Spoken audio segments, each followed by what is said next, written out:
The Convergence War had been meticulously planned for exactly 103 standard cycles, or as you humans insist on calling it, a century. The Zorthalian High Command had studied your species with the kind of obsessive precision usually reserved for doctoral dissertations. Nobody reads. They'd catalogued your weaknesses, mapped your military installations, analyzed your political structures, and even, I kid you not, created psychological profiles of your most influential leaders based on their social media posts. Yes, apparently Commander Vextora spent 6 months analyzing something called Twitter rants to understand human diplomatic strategy. The irony of that decision would become apparent very, very quickly. But I'm getting ahead of myself. Let me back up and explain exactly how the most sophisticated military campaign in Galactic Sector 7 became the most spectacular failure in recorded history, and why the name Captain Riyoko Tanaka is now used as a cautionary tale in 17 different languages across the known universe. The Zorthalians were, well, are, I suppose, though considerably humbler now, a species that prided themselves on patience. While other civilizations rushed into conflicts with the reckless abandon of teenagers with their parents' credit cards, the Zorthalians believed in preparation, endless, exhaustive, soul-crushing preparation. Their military academy's motto literally translates to measure twice, cut once, measure again just to be sure, maybe measure a third time. You know what? Let's form a committee about the measuring. So when they discovered humanity in 2247, year 47 of the Greater Galactic Calendar, though honestly your dating system makes more sense, they did what they always did. They watched, and watched, and watched, some more. They observed your conflicts, studied your tactics, analyzed your weapons development. They saw you fight among yourselves with such creativity and ferocity that they assumed, logically enough, you'd be even more formidable when united against an external threat. That's where they made their first mistake. They assumed you were logical. Admiral Krondath, the architect of the invasion, had assembled what the Zorthalian propaganda machine called the most comprehensive intelligence operation in military history. They'd infiltrated your internet, which, by the way, is simultaneously the most useful and most horrifying achievement of any species we've encountered. They'd intercepted millions of communications. They'd even managed to plant surveillance devices on 17 of your largest military vessels. Based on all this data, Krondath concluded that humanity's greatest strength was also your greatest weakness: unpredictability. Humans, he reasoned, were effective in combat because you didn't follow standard tactical doctrine. You improvised, adapted, occasionally threw logic out the airlock, and charged ahead on pure stubbornness and what you charmingly call guts. His solution: develop an AI-driven tactical system that could predict and counter every possible human response variation. The Nexus algorithm, they called it, could calculate 3 million potential tactical scenarios per second and adjust fleet positioning accordingly. Against any other species in the galaxy, this would have been brilliant. Against humanity? Well, let's just say the Nexus algorithm didn't account for what I can only describe as weaponized spite. The invasion fleet assembled at the edge of your solar system on June 15, 2387. 300 warships, each the size of a small city, equipped with weapons that could crack planets like eggs. The fleet's appearance was designed to be overwhelming, a show of force so massive that humanity would have no choice but to surrender immediately. Krondath had calculated there was a 97.3% chance you'd capitulate within 72 hours once you understood the scale of what you faced. Humanity's response arrived in 42 minutes. A single message, transmitted on every frequency, in every language. Yeah. Krondath spent the next 6 hours with his linguistic specialists trying to decode whether this was some kind of military code, a cultural reference they'd missed, or possibly a translation error.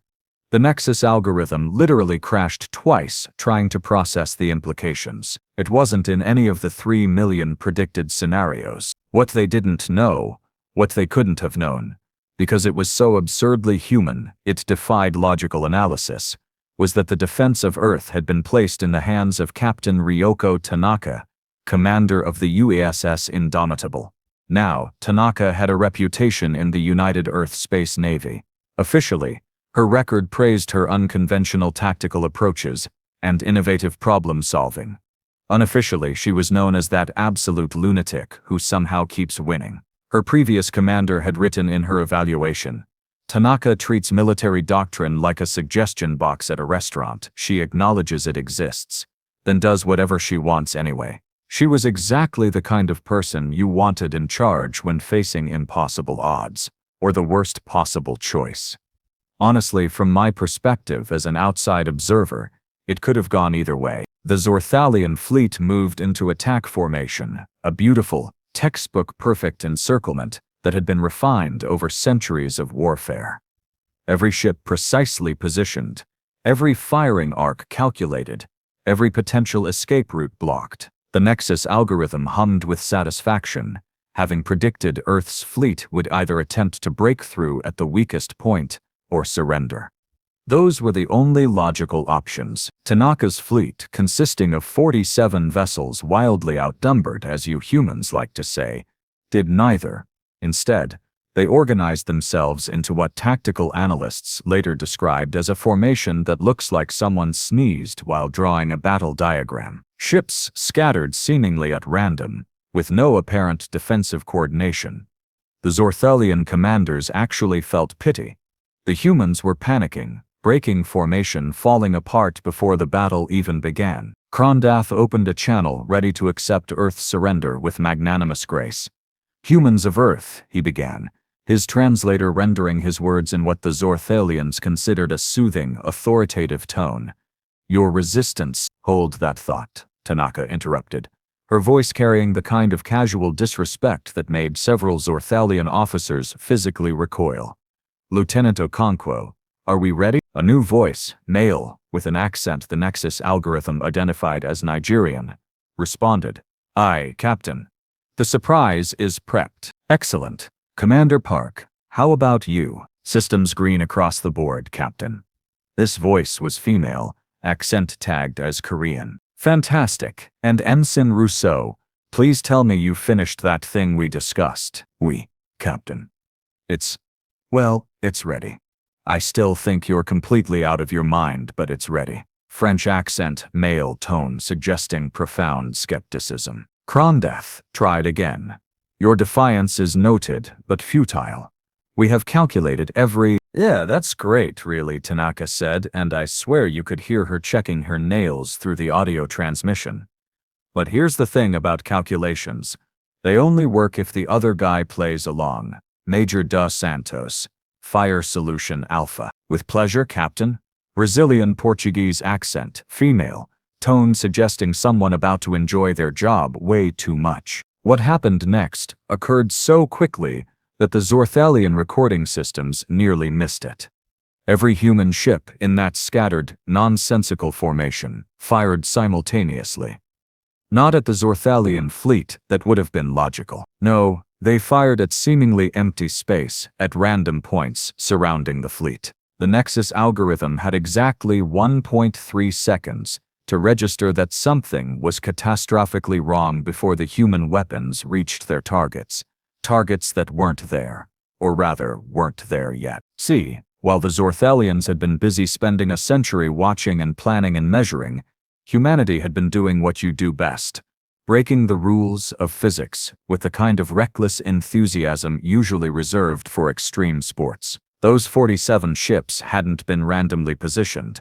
They'd been arranged in a precise pattern around pre-calculated dimensional weak points, and when those weapons detonated in empty space, they didn't explode, they imploded, creating what human scientists cheerfully call tactical wormholes. I should mention that every other species in the galaxy considers weaponized wormhole technology to be firmly in the category of theoretically possible, but practically insane.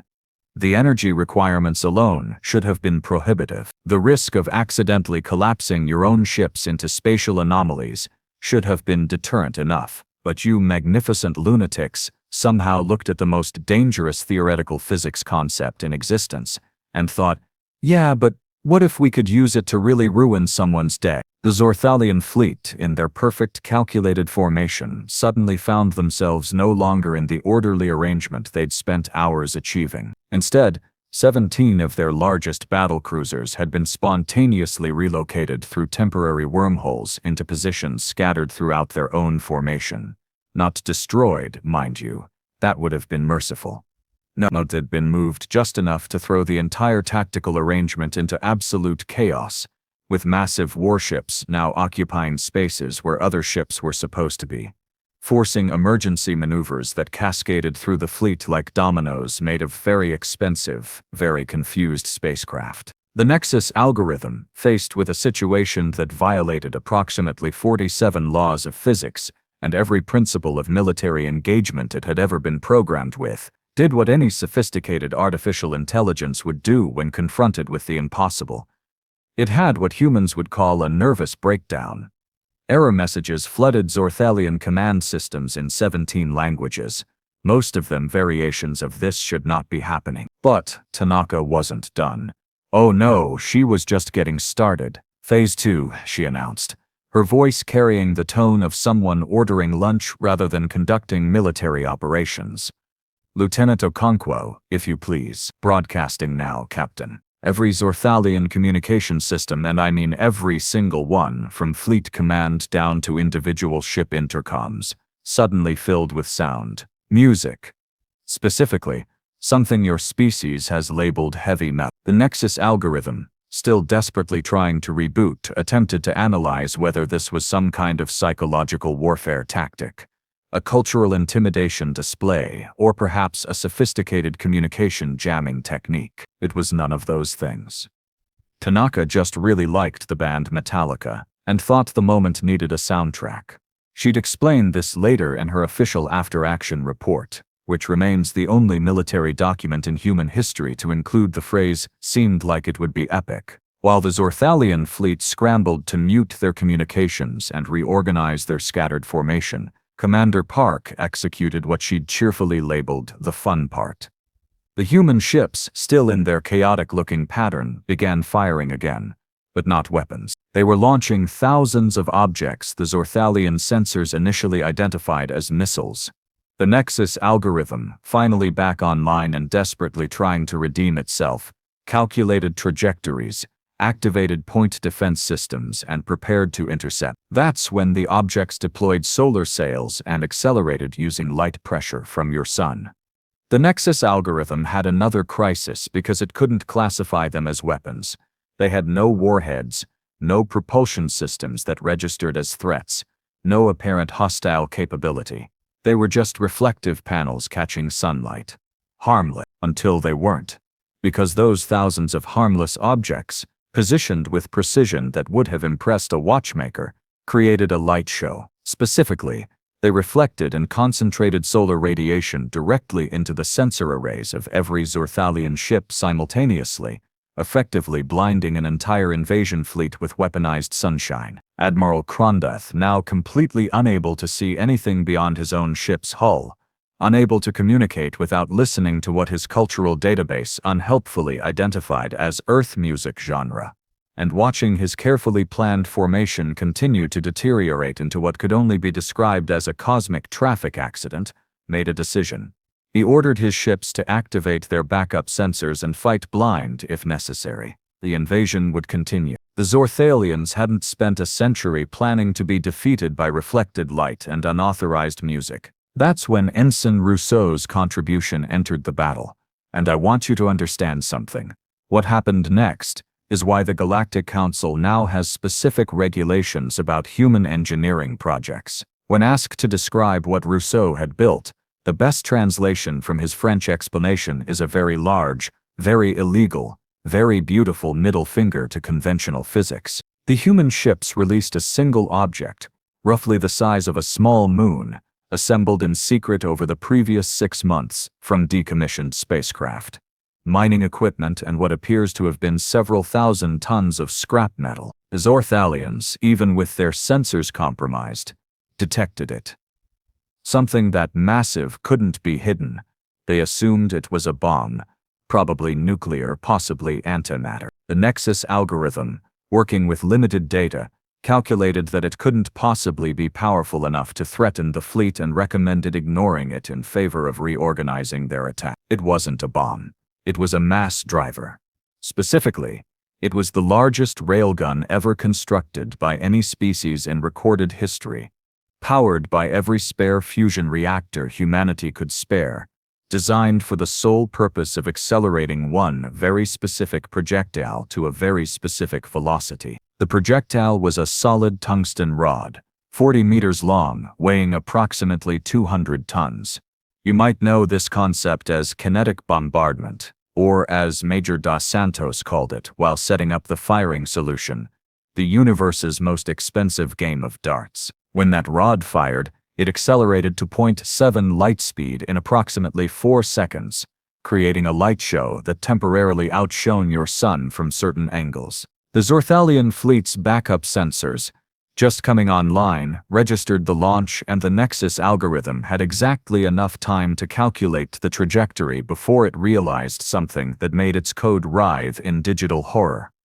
The rod wasn't aimed at any Zorthalian ship. It was aimed at a piece of space debris, a defunct satellite from one of your own early space programs, positioned through careful orbital mechanics directly between the human fleet and the Zorthalian command ship. The tungsten rod hit that satellite at 70% light speed. The resulting impact converted the satellite instantly into plasma and created a shockwave that propagated through space like a stone thrown into a pond, except the pond was space-time itself and the stone was traveling at a significant fraction of the universal speed limit. The debris field from the impact, superheated and moving at relativistic velocities, spread outward in a cone that encompassed roughly 40% of the Zorthalian fleet's position. Here's where it gets beautiful in that terrible, awe-inspiring way that only humanity seems to achieve.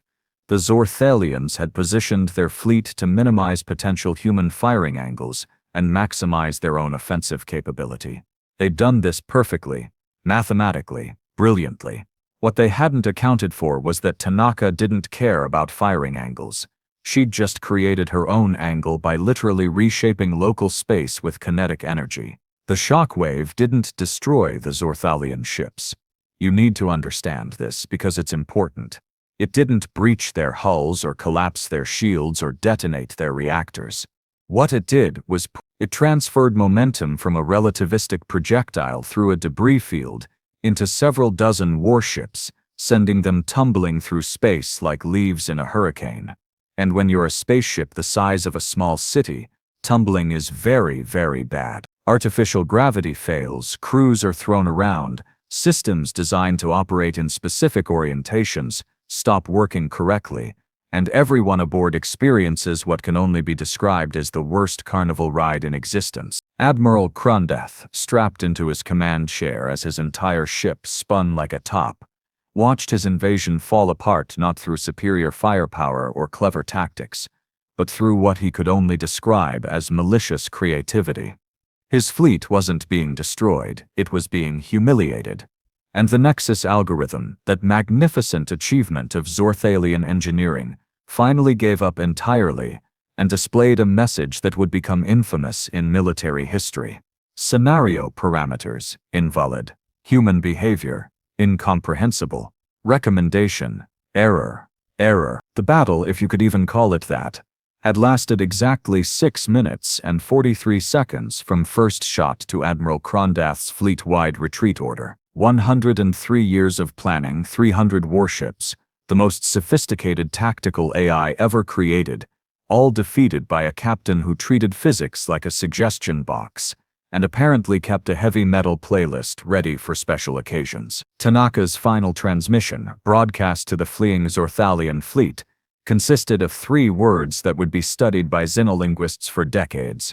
Better luck tomorrow. The fact that she was clearly lying, that there would be no tomorrow for this invasion, that the Zorthalians were retreating in disgrace and wouldn't be back, only made it worse. It was mockery disguised as encouragement, insult wrapped in pleasantry, the kind of psychological warfare that doesn't require weapons. The aftermath was somehow even more embarrassing for the Zorthalians than the battle itself. When news spread through the Galactic Council, every species had questions. How had humanity developed weaponized wormholes? How had they built a mass driver that size without detection? How had they predicted the Zorthalian fleet positioning so perfectly? The answer to all these questions was the same, and it made no sense to anyone except humans. They hadn't edited anything. They'd improvised the entire thing in the 3 weeks between detecting the Zorthalian fleet and its arrival at Earth. The wormhole technology had been a theoretical physics project that Captain Tanaka had heard about at a cocktail party and immediately thought, but what if we weaponized it? The mass driver had been assembled from literal garbage by Ensign Rousseau, who'd been told he had 2 weeks and unlimited budget, and had apparently interpreted this as a personal challenge. The solar sail light show had been Commander Park's solution to the problem of how do we blind them without technically firing a weapon and triggering their point defense systems. None of it should have worked. All of it violated standard military doctrine, common sense, and several laws of thermodynamics that even humans usually respected. But it had worked, spectacularly, because humanity had looked at an impossible situation and decided that impossible was really more of a guideline than a rule. Admiral Krondath resigned 3 weeks later. The Nexus algorithm was decommissioned after it kept spontaneously displaying error messages whenever anyone mentioned Earth. And Captain Riyoko Tanaka received the highest military honor, Your Species Awards, along with a formal reprimand for excessive creativity in a combat situation, which she apparently framed and hung in her office. The Zorthalians never attempted another invasion. Neither did anyone else, really. Turns out that when you defeat the galaxy's most methodical species using improvised weaponized physics and a playlist, other civilizations start asking themselves whether conquering your planet is really worth the potential embarrassment. And that's how humanity established itself as the species that doesn't play by the rules, because you don't even acknowledge that rules exist until after you've already broken them, ideally in the most spectacular way possible. The galaxy learned an important lesson that day. You can spend a century planning how to defeat humanity, or you can spend that century doing literally anything else, because either way we're all just guessing what you'll do next. Honestly, it's both terrifying and impressive. Mostly terrifying. But I'll admit, watching that tungsten rod hit was objectively beautiful, in that horrifying way that only weapons traveling at relativistic speeds can be. You humans have a real gift for making warfare look like art, which is deeply concerning but also, well, I'd be lying if I said it wasn't entertaining. Just maybe don't point any more giant railguns at things near my homeworld. Yeah. Some of us prefer our space debris to remain at sublight velocities. Thank you very much.